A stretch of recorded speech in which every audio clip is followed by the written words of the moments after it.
Hello guys, what is up. So आज है third day. So we are at Madikeri और मौसम इधर का फिलहाल ठंडा है। ये टाइम पे ठंडा है। It's foggy out there. Sunlight बीच बीच में आ रही है, बीच बीच में जा रही है। तो रात में बहुत गर्मी हो रही थी तो हमने विंडोज़ जो है ओपन कर लिया, तो मच्छर भी आ गए। तो नींद आ गई क्योंकि हम टायर्ड थे, लेकिन बीच बीच में वो मतलब नींद खुल रही थी। फिर भी मतलब सुबह 5:30 बज के सब लाइट वगैरह ऑफ करके हम फिर से सो गए और 9 बजे उठ गए। It's already late. हम अभी जाने वाले हैं किधर किधर बोला था मैंने, वो दुबारे एलिफेंट कैंप कुछ तो है उधर। मेरे भाई और दोस्त लोग ने भी बताया कि उधर जाने का वो अच्छा प्लेस है, तो will be going there now. And उधर से सीधा will be going to Wayanad, so one more long trip. So this is where we stayed last night. Climate अच्छा मिला सुबह को। रात को थोड़ी गर्मी लग रही थी क्योंकि टॉप फ्लोर पे थे, तो जो सीलिंग है वो हीट नीचे दे रहा था। बहुत गर्मी हो रही थी, मच्छर भी थे, लेकिन कोई बात नहीं, इतने पेड़ पौधे वगैरह है तो मच्छर भी होंगे ही। So yeah we are checking out from here. The charges were 1500 rupees, very close to city, 5 minutes way. इनका फ़ोन नंबर मैं नीचे कमेंट में ड्रॉप कर दूंगा। So we are all set to go. So दोबारा एलिफेंट कैंप हमने आज के लिए इसलिए रखा क्योंकि उधर से हम वायनाड निकलने वाले थे और बाकी सभी साइट मडिकेरी के दूसरे पार थे, जो कि दोबारा एलिफेंट कैंप जो है वो on the way to Wayanad जैसा ही था। मतलब थोड़ा बाईपास रास्ता लेना पड़ रहा है, लेकिन ऑन वे है। हमारी ट्रिप मतलब टाइम वेस्ट नहीं हो रहा है। और दूसरा ये है कि 11 बजे वो बंद हो रहा है और हम बाहर निकले ही 10 बजे। ये 1 आवर का डिस्टेंस दिखा रहा है और ट्रैफिक भी है, तो देखेंगे अगर समय पे पहुंच गए तो हो गया, नहीं तो उधर भी डिसअपॉइंटमेंट कल की तरह। रात को नींद नहीं आई इसलिए ये सब झोल हुआ। परसों ऐसा हुआ था कि नींद बहुत अच्छी आई, लेकिन सुबह सुबह कहीं जाना नहीं था और जल्दी भी उठ गए थे। आज उठे ही 9 बजे। अरे भाई रास्ता दे दो ना, हमको भी जाने दो।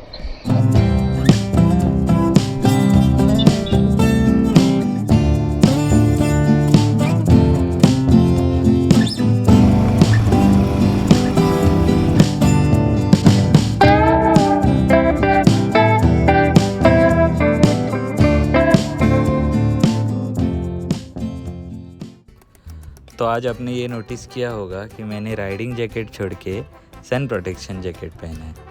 वो इसलिए क्योंकि हमें बार बार ब्रेक इस बार नहीं लेने थे। आज हमको जाना था वायनाड तक किसी भी हालत में। तो वो जैकेट जब मैं पहनता था तब मैं इतना डिहाइड्रेट हो जाता था कि मुझे बार बार ब्रेक लेना पड़ता, बार बार आई वुड फील टायर्ड, बार बार पानी पीने रुकना पड़ता था। हमारा तो ग्लूकोज डी भी ख़त्म हो गया था और इस बार हमारे पास पानी का स्टॉक भी कम था और शॉप्स भी दूर दूर तक दिखाई नहीं दे रहे थे। तो I couldn't take any chance. तो मैंने राइडिंग जैकेट निकाल के मेरे टॉप बॉक्स में रख दिया और सन प्रोटेक्शन जैकेट पहन के हम निकल पड़े। तो निकलते निकलते हमारे माइंड में ये भी चल रहा था कि दोबारा एलिफेंट हमें 1 घंटे के अंदर पहुंचना है और जो जीपीएस पे टाइम दिखा रहा था वो 1 घंटे के ऊपर था। तो थोड़ा स्पीड अप भी करना था, लेकिन सेफ्टी के साथ। तो यस किसी भी हालत में we had to reach there. So speed भी मैं थोड़ी 80-90 तक ही रख रहा था, ज़्यादा भी नहीं कर सकता था क्योंकि सेफ्टी प्रोटेक्शन कुछ पहना ही नहीं था। तो yes, this was it till now.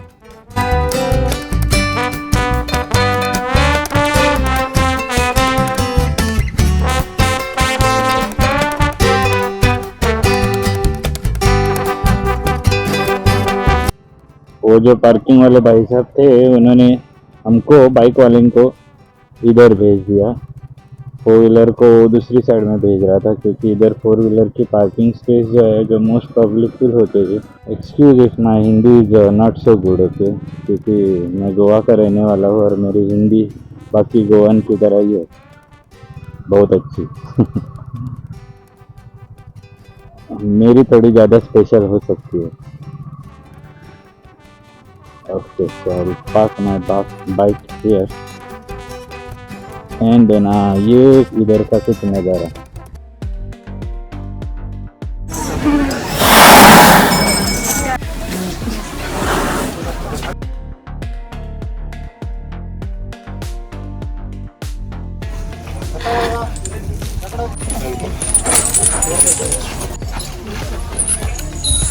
Life में कभी एक बार once you should visit this place.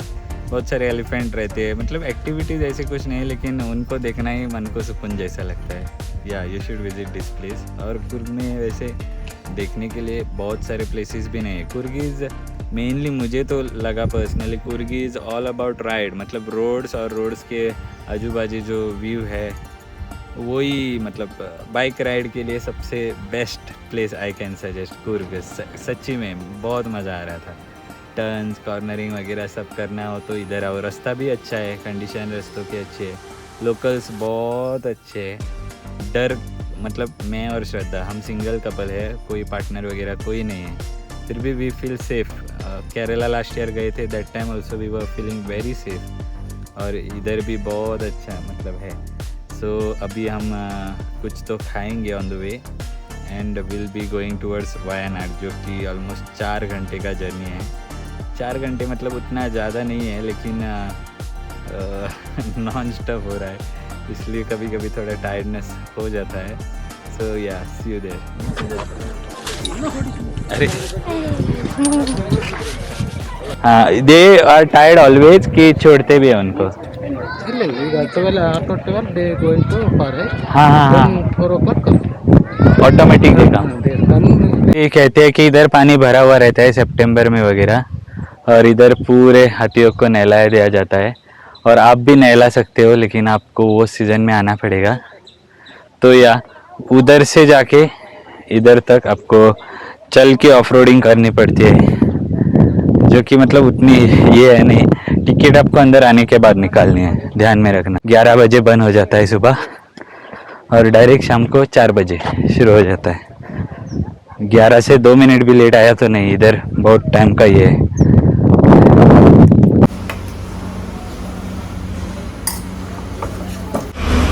तो ये होटल जिसका नाम है कॉफिया रेस्टोरेंट, मतलब ऑन वे टू वायनाड बहुत ढूंढने के बाद ये रेस्टोरेंट मुझे मिला। एंड टेस्ट बहुत बढ़िया था खाने का। मैंने कुरमा और paratha, because I am riding, और श्रद्धा ने केरलन स्टाइल वेज थाली। तो या अभी हम खाना खा के we are going towards Wayanad. See you. एक कलर है, वाह,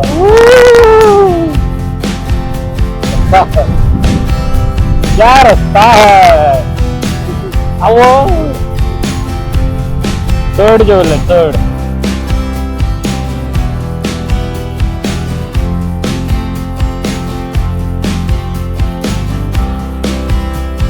So while on the way to Wayanad, I just wanted to tell you about the whole setup जो कि टूरिंग के लिए लगता है। मतलब टूरिंग के लिए सबसे एसेंशियल चीज़ें क्या है मेरे हिसाब से अभी तक का जितना मेरा सफ़र हुआ है।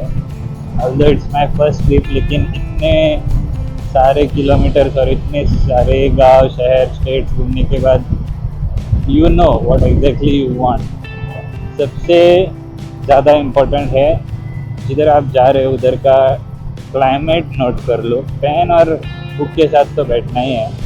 सबसे पहले तो क्लाइमेट नोट कर दो कि ठंड में जा रहे हो कि गर्म है उधर, या फिर एवरेज है, या फिर रात को ठंड दिन में एवरेज है। ये सब नोट कर लो। उस हिसाब से you decide your gears as well as आपके जो कपड़े रहने वाले हैं वो। ज़्यादा करके बॉयज़ के तो टी शर्ट्स वगैरह उतने वैरायटी में नहीं रहेंगे, क्योंकि बॉयज़ को एज अ बॉय आपको अपना राइडर जैकेट यही दिखाने में ज़्यादा मज़ा आएगा। हाँ, लेकिन मेरी एक मान लो कि बहुत गर्मी होती है ना, जैसे कि इस साल गोवा में या फिर कर्नाटका में हो रही है, मेरा मन किया कि राइडर जैकेट उतार के कहीं रख दूँ और नॉर्मल वाला सन प्रोटेक्शन जैकेट पहन लूँ, और उसके ऊपर चाहे तो यू वेयर, क्या रास्ता है भाई, उसके ऊपर चाहे तो यू वेयर वो नी गार्ड, बाद में एल्बो गार्ड, ग्लव्स तो हाँ gloves that is mandatory, gloves आप पहनो, शूज अच्छे ले लो बिकॉज हेलमेट के बाद शूज सबसे ज़्यादा इम्पोर्टेंट होता है, या फिर यू कैन इवन से हेलमेट से ज़्यादा भी होता है कई बार शूज एंड शिन गार्ड, जो कि मैं नी गार्ड बोल रहा था, वही कंटिन्यूएशन होता है उसका। तो ये खरीद लो लॉन्ग डिस्टेंस जा रहे हो तो। और दूसरी चीज़ भाई कौन सी भी बाइक तुम्हारे पास रहने दो, कौन सी भी, अभी वो महंगी वाली ड्रम टाइगर वगैरह उसका मुझे तो मालूम नहीं, लेकिन एज अ मिडिल क्लास और एवरेज इंडियन, अगर आपके पास होंडा की है, यामा की FZ250 है, हिमालयन है, बाद में अपनी क्लासिक है, हंटर है, मेटियोर हो, मैं तो रॉयल एनफील्ड की पूरी लाइनअप बोलने लगा, और सुजुकी की अपनी वो नई आई है ना एमस्टॉर्म या कुछ, वो हो, ओके कोई भी बाइक हो, लेकिन अपने सीट के साथ खिलवाड़ करने से ज़्यादा, मतलब सॉफ्ट सीट ओपन कर लिया, सॉफ्ट फोक डाल दिया, ये करने से ज़्यादा एयर कुशंस, मतलब ऑनलाइन फिगो के भी होते हैं air cushions, most widely most commonly sold Figo के एयर कुशंस, जो कि मैं फ़िलहाल यूज़ कर रहा हूँ मेरे लिए और मेरी वाइफ के लिए भी, पिलियन के लिए भी, यार बहुत बहुत बहुत काम कर लेते हैं। फर्स्ट टाइम जब मैंने एयर कुशंस लगाए मेरे सीट पे, सीट निकाल के लगाना पड़ता है, और हमारा क्या है एक चाबी से सीट खुल जाता है दोनों। तो मोस्ट इम्पोर्टेंटली जब आप लगाते हो और एक फ्लो में अगर आप 400 किलोमीटर कर लेते हो, अरे बाप रे कॉर्नर, ओके, एक फ्लो में अगर आप 400 किलोमीटर कर लेते हो तो इतना दर्द होता है पीठ में नहीं बम में, मतलब आपको ऐसा लगने लगता है कि अरे बाबा ये सीट लगाया, मतलब एयर कुशन लगाया इसीलिए दर्द तो नहीं हो रहा है ना, वो ऐसा लगने लगता है, मुझे भी लगा था। फिर मैंने जो मेरे बाकी के 100 किलोमीटर बचे थे ना, वो एयर कुशन निकाल के कर लिए, और आधे घंटे में, मतलब ऑलमोस्ट 45 मिनट्स में जो दर्द मुझे सहना पड़ा स्टॉक सीट के साथ, अरे बाप रे, तब मुझे पता चला कि एयर कुशन मेरा इतना, मतलब कितना साथ दे रहा था। या this was the experience that I attend.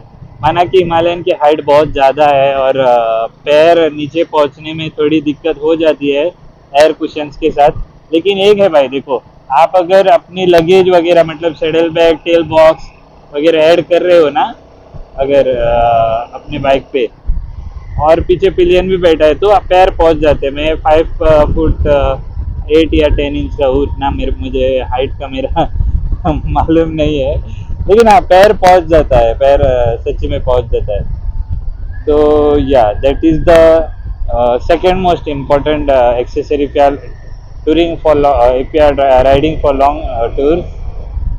Third बाद में आपकी जो स्टोरेज वाली है वो, मतलब स्टोरेज अगर लेना है तो साइड सैडल स्टे का आप लगाओ।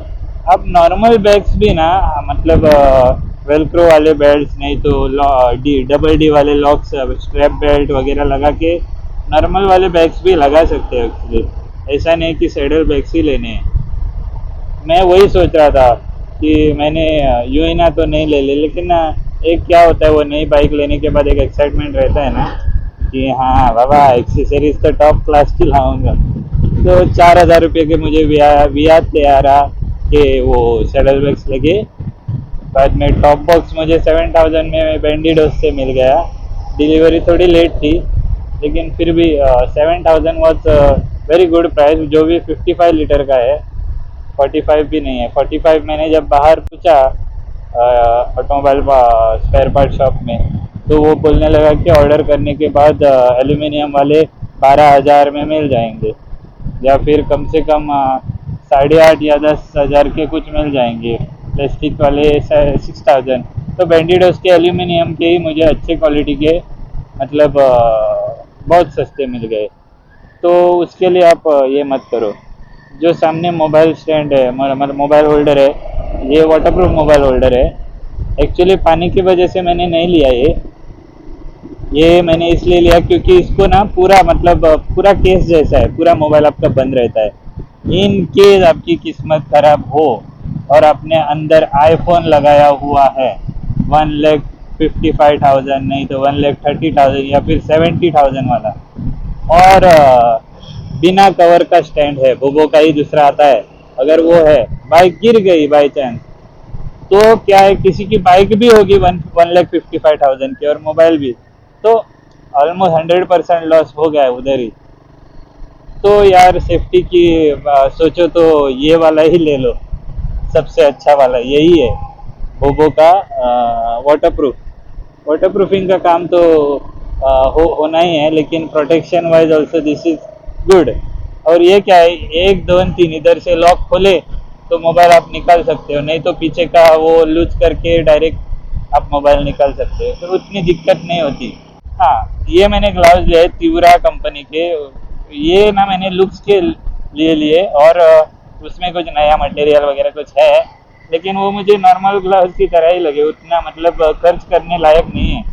जो 700 800 में आ जाते हैं ना, क्योंकि नहीं तो 1000 में, वो ग्लव्स भाई ठीक है, क्योंकि उसमें ना एयर वेंटिलेशन इसके हिसाब से ज़्यादा अच्छे वाले आते हैं। वाइफ ने पहना है मेरे, वेगा के 500 रुपये वाले, तो वो भी काम कर जाते हैं भाई। तो हाँ, इसमें ये वाला जो इधर ब्लैक पार्ट जो दिया है इधर, वो प्रोटेक्शन थोड़ा अच्छा है, और प्रोटेक्शन ही मेन काम होता है ग्लव्स का। तो हाँ, that is your choice. Shoes लेने लिए ये अपने राइडा के 4,000 पड़ गए, क्योंकि shoes and helmet, that is the only costliest thing that I have got. Helmet मेरा 5,000 का है लगभग, और शूज़ है 4,000 के। हाँ, राइडिंग जैकेट जो मैंने ली है, जो फिलहाल मैंने पहना नहीं है, दैट इज़ ऑफ 4,500, मतलब अमेजोन में कुछ डिस्काउंट ऑफर चालू था, उसका लिया है मैंने। तो ये मेरा पूरा सेटअप हो गया।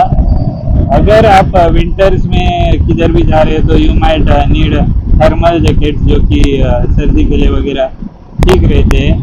तो अभी तक उस तरह की टूरिंग मैंने तो नहीं की, तो आई कांट एडवाइस यू। अभी जो मैंने इस्तेमाल किया है उसी पे विश्वास किया है। Okay, so that was it about my setup. अभी वायनाड पहुंचने के लिए ऑलमोस्ट 1 घंटा और 10 मिनट दिखा रहा है इधर। हाँ, तो बहुत लोगों का ये भी क्वेश्चन रहता है कि अरे भाई, इसमें तो मैप है तो ये क्यों लगाया है। इसमें जो मैप है वो मोबाइल से क्या बोलते हैं उसको, कास्ट करता है। कास्ट मतलब मालूम है ना, वो जो एंड्रॉयड टीवी पे मोबाइल से स्क्रीन कास्टिंग होता है, वैसा ही वाला है। आपको वाईफाई या वाईफाई कनेक्ट करना पड़ता है उससे, और कास्ट करना पड़ता है उससे। बैटरी भी बहुत जाती है, और नीचे बहुत ध्यान देना पड़ता है बार बार, उससे ना राइडिंग का कंसंट्रेशन थोड़ा बिगड़ जाता है। तो ये क्या, मेरे पास एक पुराना मोबाइल पड़ा हुआ था, मम्मी का नया फ़ोन है, तो ये बेकार में पड़ा हुआ था, तो इसको चार्ज करके पूरा रिसेट करके मेरी जीमेल आईडी डाल दी, और ये हो गया मेरा जीपीएस का काम। सबसे सस्ता वाला 7,000 वाला कुछ जीपीएस का फ़ोन है ये।